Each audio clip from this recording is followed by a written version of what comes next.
जय श्री कृष्ण, जय श्री राम, जय माता की राधेश्याम। और आप सब कैसे हैं? आप देख रहे हैं तुलसी तपोवन यूट्यूब चैनल। इस वीडियो के माध्यम से हम बात कर रहे हैं निर्जला एकादशी को पानी पिए या ना पिए, कितना पिए, कब पिए, ये और आप सुन लीजिएगा। ये वीडियो हमारे लिए बहुत कारगर होगी।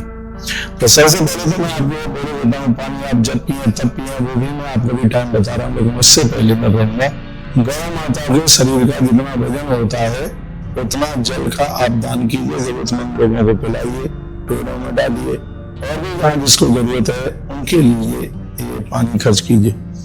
ग्रंथ में लिखा है, दुर्धेन तदागता सर्व पापी प्रमुच्यते, वो एक गौ माता के बराबर जल का दान करेगा निर्जला एकादशी को, वह अपने संपूर्ण पापों से मुक्त हो जाएगा। जो व्रत नहीं करते हैं तो उनके लिए भी जरूरी है, एक गौ माता का जितना वजन है उतना आप ये कर सकते हैं।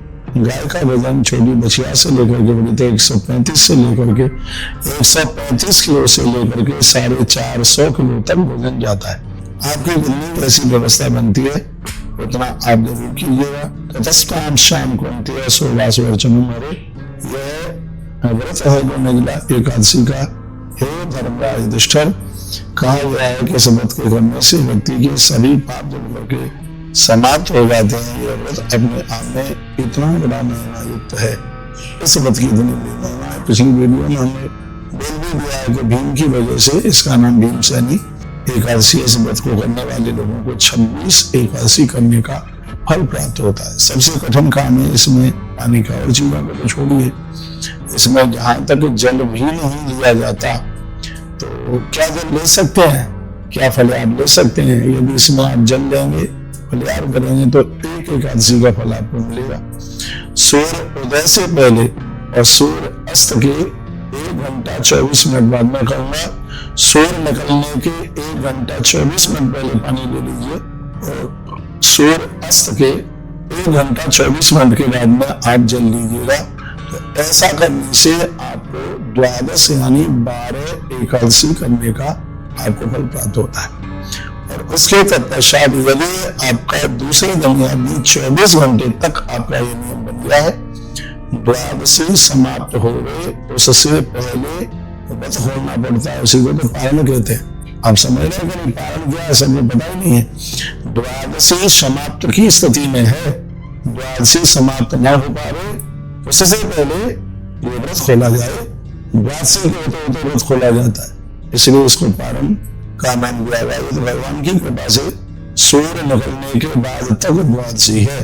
यदि 7 तारीख की रात्रि में 1:30-2 बजे भी द्वादशी होती और 2 बजे के बाद में उसका जाने का समय आ गया होता, तो रात्रि को 1:30 बजे स्नान करके व्रत रात में ही खोलना पड़ता, क्योंकि तो ऐसी नियम है, ऐसा विधि है।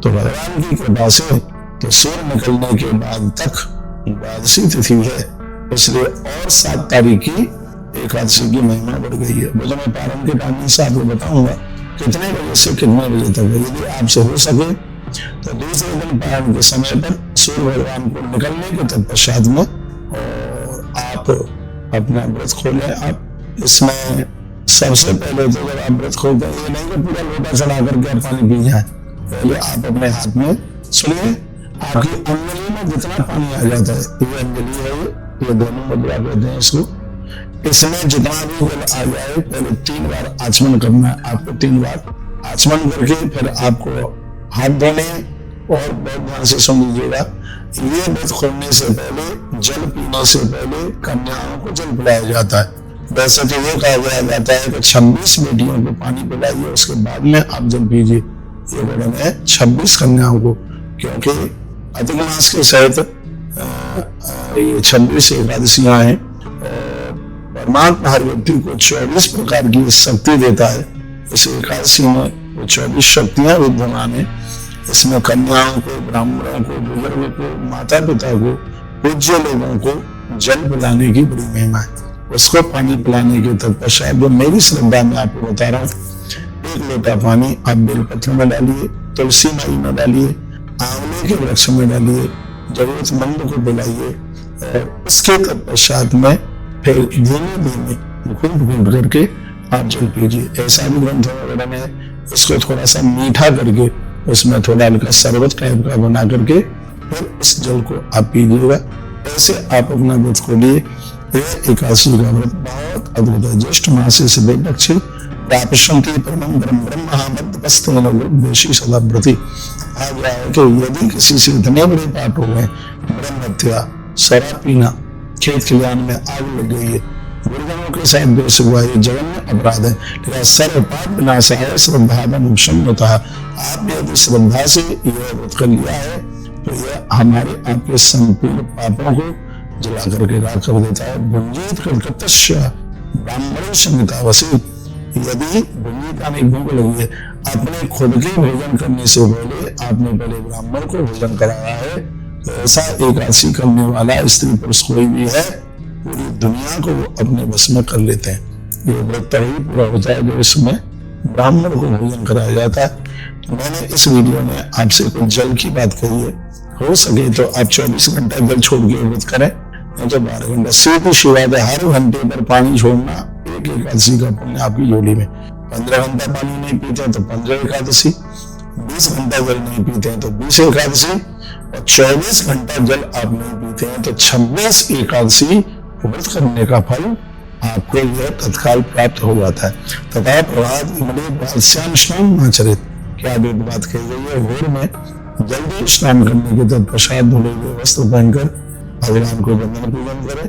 ठाकुर जी को तुलसी पत्र डालकर इस जल से भगवान का अभिषेक कीजिए।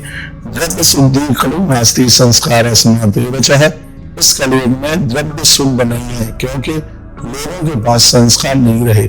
कलयुग के आदमी का पैसा शुद्ध है ही नहीं। इन अपराधों से बचने के लिए परमात्मा ने धरती पर निर्जला एकादशी को उतार दिया है। ये निर्जला एकादशी समग्र अपराधों को समाप्त कर देती है।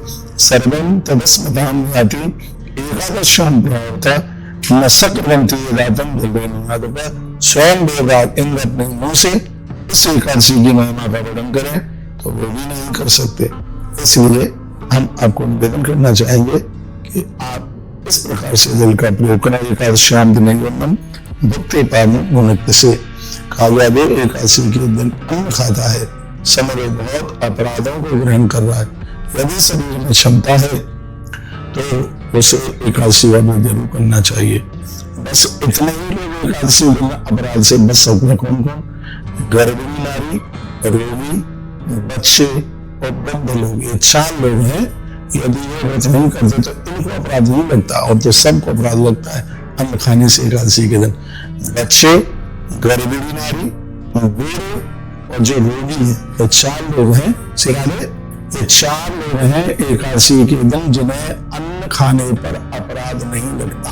ये 4 है, और सबको अपराध लगता है जो 11 को अन्न खाता है। एक बार फिर बात रिपीट कर रहा हूँ, कौन कौन है जिसे 11 के दिन अन्न खाने पर अपराध नहीं लगता? बच्चे, वृद्ध, गर्भिणी नारी और रोगी, इनको छोड़ करके सबको 11 का व्रत करना ही चाहिए। और यदि आप व्रत नहीं कर पा रहे हैं तो कम से कम कुछ चीजें ऐसी हैं उन्हें तो छोड़ दो। मांसाहार मत करो, शराब मत पियो, उल्टा पुल्टा मत करो भाई। जीवन का कल्याण चाहते हो तो अंतकाले नित्य वैष्णवा वैष्णवीपुरम तस्मा स प्रीतेन उपशोभित वर्जितः। अंत में अपना उद्धार आत्म कल्याण चाहते हैं तो सिर्फ एकादशी के दिन ही नहीं, जब आपको मौका मिले तब अपने शरीर के बराबर जल लोगों को, जरूरतमंद लोगों को दान में करना चाहिए। अपने शरीर के बराबर अन्न जरूरतमंद लोगों को दान में करना चाहिए। जो हम व्रत उपवास करते हैं उसमें यही तो होता है कि हमारे भाग का, भाग्य नहीं भाग ले रहा हूँ, जो हमारे हिस्से का जो अन्न बचा है वह गरीब दीन दुखियारों के काम में आ जाए। इसी सिद्धांत को लेकर के ये व्रत किए जाते हैं।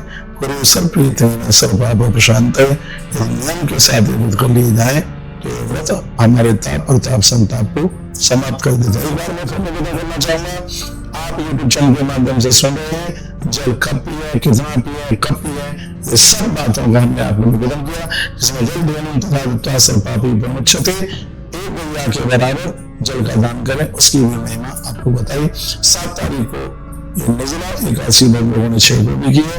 बहुत ही आपके लिए मांगलिक हो। प्रभु के चरणों में ऐसी प्रार्थना है, आप अपना ध्यान रखिए, स्वस्थ रहिए, व्यस्त रहिए, मस्त रहिए, तंदुरुस्त रहिए। दूसरे वीडियो में जब तक मैं आपको मिलता हूँ, अपना पूरा ध्यान रखिए। दो शब्दों के साथ, हर हर महादेव, घर घर महादेव।